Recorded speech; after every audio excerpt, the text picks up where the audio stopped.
The third suspect in the 2020 robbery of President Cyril Ramaphosa's Phala Phala farm appeared in the Bela Magistrate's Court yesterday alongside two others who were apprehended this week. The Namibian nationals are accused of stealing about $580,000 in cash from that farm.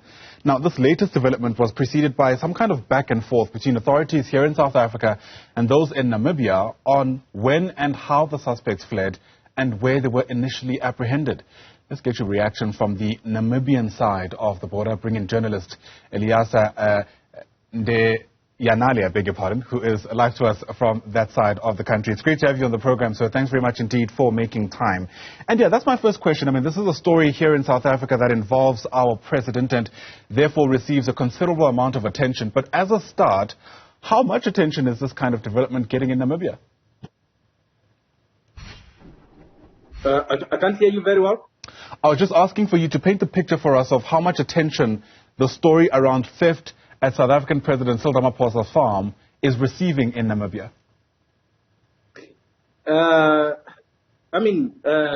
This side the matter has subsided, but we have picked up information that there are South African police that are here in Namibia looking for one of the suspects, whose name I cannot mention at the time. But we picked up information like that. I spoke to the police on Thursday to confirm this. Because we understand that a warrant of arrest has been issued for this person who is on the run, but the police is saying no, they have not received any information from their South African counterpart. But we picked up information that there are some South African police that are in Namibia looking for this person. So safe to say that authorities, at least on your side of the border, are treating this as a cross-border crime.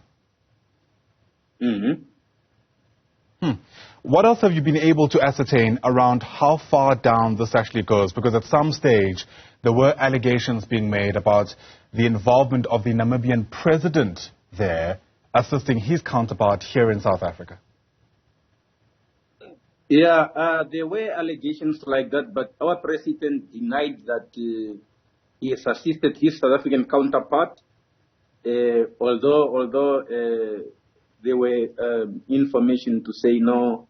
South African officials from the office of the president were sent to Namibia to sort of arrest these people, and then and also the involvement of the Namibian police in helping their South African counterpart, because we got information that around 2020, when Emmanuel David was arrested, there were South African police that traveled with Namibian police to Otapi in northern Namibia, and then they met up with some of the people that are said to have received the money that was sent from South Africa to Namibia. And then some of these people, when we spoke to them, they confirmed that information, that no, there were South African police whom they believed that they were intelligent officer, and then they interrogated them, and then we're not sure now how the case ended, because Namibian police said no, that issue has nothing to do with us. And, you know, in South Africa, typically, whenever there's involvement in such high-profile crimes, there's a history of the suspects that we're able to ascertain.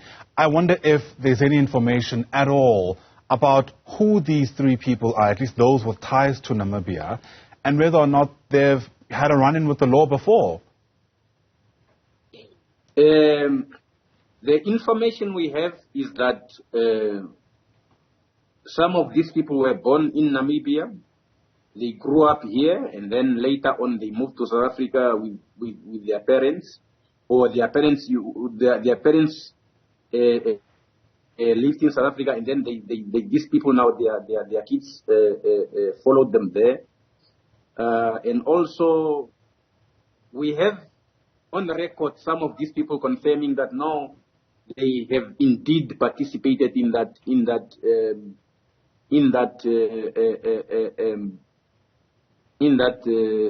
robbery. Although they denied last year when they were asked the same question to say.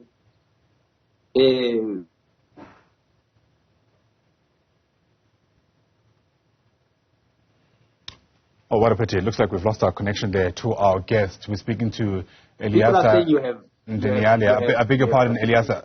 We had lost you for a second there. It seems that the connection is somewhat stabilizing. If you're able to repeat, okay, I'm told we've lost it again. What a pity. Eliaser Ndeyanale is a journalist working for the Namibian, speaking to us really about how the Phala Phala saga is landing in that side of the country, or at least in that side of the border, I should say, given the ties, now that we know that at least two of the suspects arrested do in fact have some of their own history going back to Namibia, and there's all kinds of allegations about how far down the involvement actually goes. Initially, of course, when the story was brought into the public domain, we were given an idea that the Namibian president may have been involved. He's categorically denied that, but it doesn't seem that that has gone far enough to at least put the issue to bed. It's a story sharply on our radar, the Hawks, of course, also being involved. And as soon as there's any other development, we'll bring it to you here on 405.